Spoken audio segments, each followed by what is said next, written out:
Paano nga ba gumawa ng Bill of Materials or BOM? Una, lista lahat ng scope of works. So, kailangan maging detalyado tayo sa lahat ng mga gagawin natin sa project.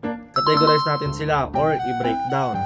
Sa mga categories, meron tayong general requirements. So, andyan yung mga plano, yung mga building permits, about mobilization, TEMPA seal, soil poisoning, and excavation. So, next category, pwede rin yung structural works. So, meron dito yung about concreting ng mga footing, columns, beams, slab, meron din formworks. Diyan papasok yung scaffolding.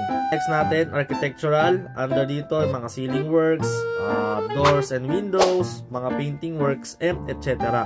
Tapos ibang category din, pwede rin ng plumbing, electrical, and other works.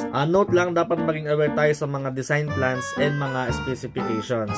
Next, pwede ka nang gumamit ng Excel software. So, pwede ka nang gumawa ng mga table na may mga headers like unit price, item numbers, quantity, and yung total amount. Step 3, input mo na lahat ng mga datas na meron ka. Like kung may presyo ka neto, and kung ilan ang quantity neto. And kung may mga data ka pa na hindi na fill up, pwede ka magpa-quote sa mga iba't ibang suppliers.